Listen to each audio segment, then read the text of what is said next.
All right, it looks like the Cleveland Browns are continuing their due diligence to find guys that can protect 12. Protect Shedeur Sanders at all costs. We know this offensive line was piss poor and embarrassing to watch, and it was a bunch of sabotagers standing in front of Shedeur Sanders this past season, and owner Jimmy Haslam and GM Andrew Berry are looking to upgrade this offensive line, and they are looking to bring in this stud. We have to break this down. Welcome to Keep the Vision. Make sure you like, comment, subscribe, share the channel, hit that bell notification, and hype the video as well. Let's get right into things. So, playoffs are going on. Cleveland Browns still looking for a head coach, but even without that, we know the major things that need to be addressed on this team is the offensive line and the wide receiver room. Now, we've heard talks about them bringing in Brandon Ayuk of the 49ers. We have heard talks about them drafting someone like a Carnell Tate out of Ohio State, a Jordan Tyson out of Arizona State. These options are all on the board.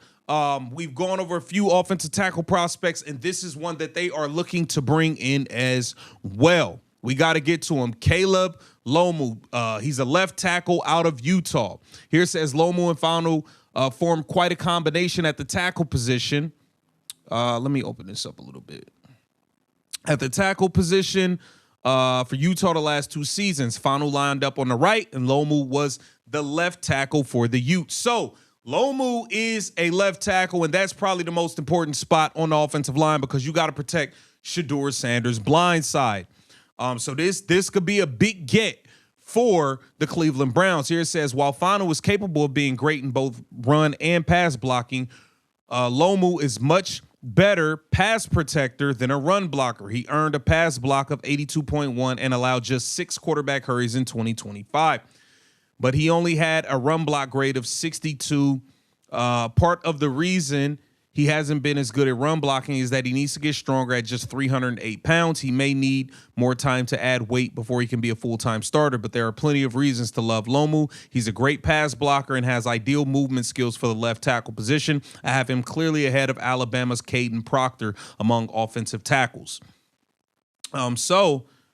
You know, this is a guy that can come in from day one and start at left tackle and protect in the pass game already. You can develop him in a run game, but he can come in and protect Shedeur Sanders' blind side, and that is very, very important. Here it says the biggest reason this is a legitimate debate is that the Browns do not have any of their ideal starting 5 offensive linemen under contract for 2026. This is as much of a blank slate as you can have. If you take the positional value of the equation, this is a really tough call.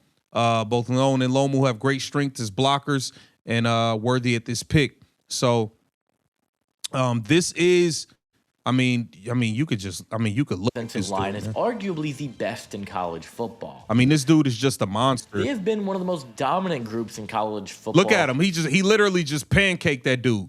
Pancaked him, put him on the ground. That is what we're looking for to play left tackle in front of Shedeur Sanders. No more of these scrubs, man. No more of these scrubs.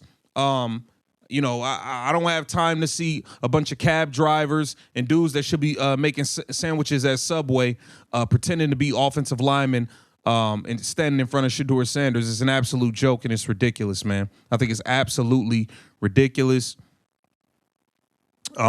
Let's get to this because obviously there's some talks going on with the coaching room in Cleveland. Obviously the carousel is taking a while to get a head coach in there, and there seems to be some friction in what's going on within the organization. They're doing some weird stuff. They got dudes writing essays and doing personality tests and doing all types of stuff in order to get a head coaching job. And that kind of explains why this Browns job has not been sought after. Just some weird stuff going on. Let's give it a listen. Hats on. Okay. And if you guys were in the interview room with these candidates, whether it's Udinsky today, Shieldhouse Monday, Munkin, Schwartz, whoever they have brought in, what are some of the things that you believe the brain trust of the Browns, Berry and Haslam, need to know from these candidates, whether it's planning, whether it's how they would handle certain situations? What are some of the questions you would need answers to before you felt comfortable making a hire?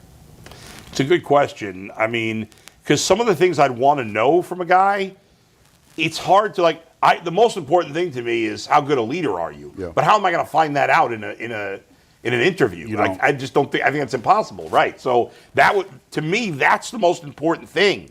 All these guys can do X's and O's. Yeah, some are better than others. They're all smart. Nate Shieldhouse, I'm sure, is very smart. Grant Udinski, I'm sure, is very smart. Like, they know their stuff. The fact that they're 35 and 30 and getting head coaching interviews, they're sharp guys. But can they lead? That's what you don't know, and that's the most important thing. So I guess Look at Andrew Berry and look at all the rejected interviews. I mean, people are turning this thing down, man. And Jimmy Haslam. I would try to create some way or do some exercise to find out, to get a glimpse into what their leadership style might be. I got 3. It'd be hard to do it. I got 3. 3, go ahead. I got a question, I got a scenario, and I got a hypothetical. My question to him would be, tell me a time in your coaching career, wherever it's at, that you failed to get a person to reach his potential.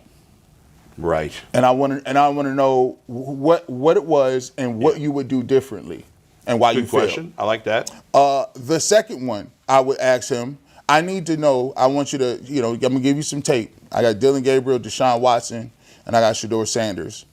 I want you to give me 3 things in their game that's holding them back. 3. I want 3 things on each one of them that's holding their back. I think a part of that question is, and that's a good question, but is Jimmy really looking for an honest assessment? Because that's been a flaw of Jimmy, is that he doesn't always want an honest assessment. Well, if he don't want to, what if you love Shieldhouse and he says, listen, you don't have a single playable quarterback in that room. None of them are any good. We got to find somebody else. The question is, you need to have somebody in there that's willing to have that conversation. If that's how he feels, I'd be excited, because then I can get to the board. Jimmy hire a guy like that if he was the guy? I don't think that would be a hindrance. I don't think it would be. If somebody walked in there and said, we got to upgrade this, I think they've probably heard that over the last couple of weeks. I don't think anyone's walking in there saying, boy, I love what you've done with the place. That's why you bring up different ideas. And then my last thing is a hypothetical. You got to start rebuilding the Cleveland Browns, but you only get 10 people to start the whole Browns organization with. Everybody else is gone.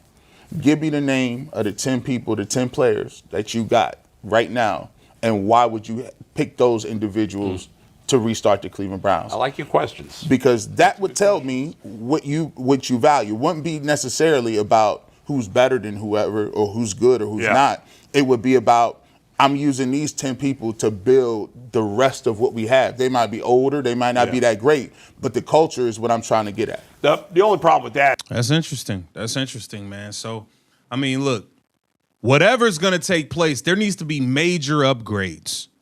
There needs to be major upgrades. 1, on that offensive line, 2, in that wide receiver room, because Jerry Jeudy is not a number 1. And I think Lomu out of Utah would be a really fantastic get in the first round to be your left tackle and protect Shedeur Sanders' blind side. And but we're gonna stay tuned, man. I'm interested to see which one of these head coaches are gonna sign on the dotted line. We're seeing guys turn this thing down left and right. Udinski does have a visit with the Buffalo Bills. I'm just saying. Get down in the comments. Let me know what you think. This Keep the Vision. Make sure you like, comment, subscribe, and share the channel.